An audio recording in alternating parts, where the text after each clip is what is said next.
Hello guys, you are watching OGR show. Today we are going to see Warren Buffett advice for investors in 2025. Basically what we will do and what we don't. Thanks to New Money channel who gives us so many information about this video. So without time wasting, let's get started. Businesses are going to face three really big challenges unique to 2025: reasonably high interest rates, overvalued stock prices, and the ongoing effects of rampant speculation in the markets. Now, all of these make investing pretty tough right now, but luckily for us, the world's best investor, Mr. Warren Buffett, has spoken extensively on each of these topics across the last year or two. So in this video, I want to turn to one of the brightest investing minds on the planet today to understand how we should be going about our investing in 2025. Now, the first issue that really heavily impacts investors today is interest rates. And for the first time in a long time, I'm talking a good couple of decades, investors are dealing with much higher interest rates to what they're used to. In America, the Federal Reserve, basically since the global financial crisis, has kept interest rates at almost zero. But as we know, thanks to the hefty post-COVID inflation, rates will hike from 0 to around 5.5%. Now, we have seen 3 rate cuts so far, bringing the Fed funds rate down to around 4.5%, but that's still a lot higher than what's been observed for much of the last couple of decades. And why is this important? It's because interest rates directly impact treasury bonds, and treasuries kind of act as the yardstick to which all investment opportunities are valued. Interest rates, basically are to the value of assets what gravity is to matter. I mean, if I could reduce gravity's pull by about 80%, I'd be in the Tokyo Olympics jumping. How does this work? Well, as interest rates rise, the return you get from new government bonds rises, and as they fall, then naturally the return you get from treasuries falls. Now, treasury bills are deemed incredibly safe in the investment community, and what this means is that when interest rates are hiked, more of the big money is inclined to take their money out of stocks and keep it locked in safe short-term treasury bonds, which right now is a reasonably good deal with a yield of 4.3%. It's nothing amazing, but it's good for such little risk. But what that means generally is that because so much money is returning to the safe haven of bonds, when interest rates are high, it can be a lousy time for investors who'd like to keep lots of their money in stocks. The big money tends to favor bonds, and high interest rates also makes it tougher for businesses to get financing to grow. And for companies holding a lot of debt, when that debt is rolled over, it also takes more money out of their pocket to service the debt. High interest rates make times harder for businesses. And one common concern amongst stock investors heading into 2025 is the idea that if inflationary forces persist, such as global conflicts, tariffs, geopolitical tensions, increased militarization, ongoing government spending, well, it's not too out of the realm of possibility for interest rates to stay at these elevated levels for a long period of time, which may put businesses under the pump. Now, this is a very interesting discussion topic because Whoa, this make some disastrous move that whole world will be suffer. Yep, and this very bad news. so far, these tougher economic conditions actually have not led to a huge tightening of stock market valuations. And actually, the S&P 500, the 500 largest stocks in America, collectively rose 23% in 2024 on the back of a 24% rise in 2023. And yes, we are going to discuss that in a little bit, but there's still some concern out there of sticky inflation putting pressure on the Fed to keep rates high for longer, which should put pressure on business performance. So with that hypothesis in mind, what is Warren Buffett doing about it? That's what we're going to talk through next. But before we do, I want to talk you through a problem that a lot of us are facing today, which is spam. Your phone, I get those infuriating scam texts all the time. Your email, actually my spam problem got so bad for my old email address, I had to completely abandon it and just start a new one. I'm not even joking. And the reason why we all get so much spam these days is because scammers can buy your information. So Data Broker, formerly British Telecom, confirmed that today's video sponsor Incognito is on and didn't try this an annual plan. So keep monster Apple position to. When I look at the alternative of what's available in the equity mind at all. Well, the truth is, he's actually selling some of his share portfolio, namely his monster Apple position, to specifically put more money into bonds. But I don't mind at all, under current conditions, building the cash position. I think when I look at the alternative of what's available in the equity markets and I look at the composition of what's going on in the world, we find it quite attractive.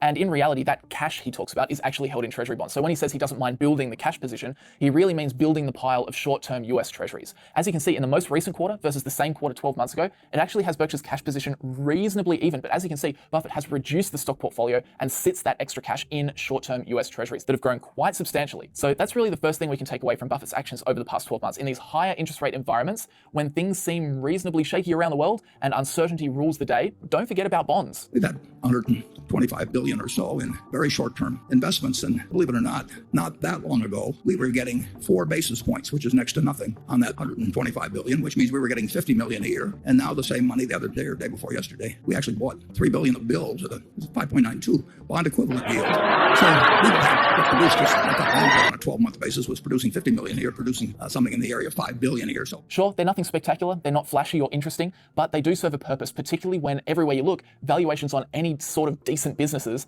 just sit at sky-high levels. And that actually leads us straight into the second big problem investors face in 2025, and that is lack of opportunities. I mean, Warren Buffett has been very vocal about this over the past year or two because it really isn't making a whole lot of sense. Interest rates are higher, but most big American companies are not struggling with their valuations. In fact, despite the high interest rates, valuations of American businesses are soaring. And it's particularly evident in these so-called Magnificent Seven companies, Amazon, Apple, Microsoft, Tesla, Google, Meta, and of course, Nvidia, as investors bid these prices up, believing these 7 companies will be the main beneficiaries of AI adoption moving forward. But the problem is this overvaluation of the market is leaving investors with very little to nibble on at anything close to a reasonable price. In a recent shareholder letter, Buffett said in the years ahead, we hope to move much of our excess liquidity into businesses that Berkshire will permanently own. The immediate prospects for that, however, are not good. Prices are sky high for businesses possessing decent long-term prospects. And this is what Buffett had to say about the state of the market most recently at last year's shareholder meeting. You're sitting on 168 billion of cash. 1, what is Buffett waiting for? And 2, why not at least deploy some of it? Well, I think that's pretty easy to answer. I don't think anybody sitting at this table has any idea of how to use it effectively, and therefore we don't use it now at 5.4%, but we wouldn't use it if it was at 1%. That last sentence referring to the fact that even if Buffett wasn't earning decent amounts from his cash by parking it in treasury bonds, he probably still wouldn't deploy it in the stock market at current valuations. And while the job is a lot harder for Buffett to find companies to invest in, as these investments need to move the needle for Berkshire, which is very, very hard to do, the problem is still very much there for most investors looking to invest in decently sized companies, particularly in America. Any company showing decent signs of growth is rarely at a PE multiple below 25 or 30, which is making things very tough at this current point in time. This is not a time when the phone is going to be ringing often, but there have been times in my life that I've been awash in so many opportunities that I could have invested everything by nightfall. And then there's other times when the year goes, well, not in the early days, but now we haven't seen anything that makes sense. That moves the needle. We only swing at pitches we like. And it's just that things aren't attractive. And well, there are certain ways that can change, and we'll see whether they do. And that leads us to the question, well, what do you do about it? And well, by looking at what Buffett is doing, there are really 2 answers. The boring one is that you don't really do anything. You build up the cash pile for a rainy day, maybe look at avenues where you can minimize the impact of inflation, such as treasury bonds, and just stay patient while you keep searching for those hidden opportunities. Or the other option is to broaden your horizons. Look in the less analyzed markets, which is exactly something that Buffett did a few years back when he made a sizable diversified investment in 5 Japanese trading houses. I was looking at company after company, as I'll do every day, and I just thought these were big companies. They were companies that I generally understood what they did, and they were selling at what I thought was a ridiculous price, particularly the price compared to the interest rates prevailing at that time. And so by looking to other markets that aren't the US, you can actually find cheap businesses. And that was one of the ways Buffett was able to find a big multi-billion-dollar investment just a few years ago. He's doing it, Mohnish Pabrai is doing it, Howard Marks, Guy Spear, Charlie Munger was doing it before he passed away. And it's a strategy I've started to adopt as well. At the end of last year, I was in Turkey with Matt Peterson, scoping out big notable Turkish businesses with super low single-digit P ratios like Coca-Cola and Toothbrush to see if there might be something worthwhile there. The only thing to note here, though, is to make sure you're staying firmly within your own circle of competence if you do go down this route. The first rule is to make sure you don't go messing around in areas that you don't understand. But with that said, that's what Buffett is doing about the overvaluation and lack of opportunities in the market at the moment. And the last investing theme of 2025 that I wanted to cover in this video, which is closely related to the overvaluation we're seeing, is the temptation to speculate. In 2024, it's no secret we saw greed and hype absolutely take over. Share prices exploded a long way away from business performance. Speculative assets like Bitcoin rose over 100%.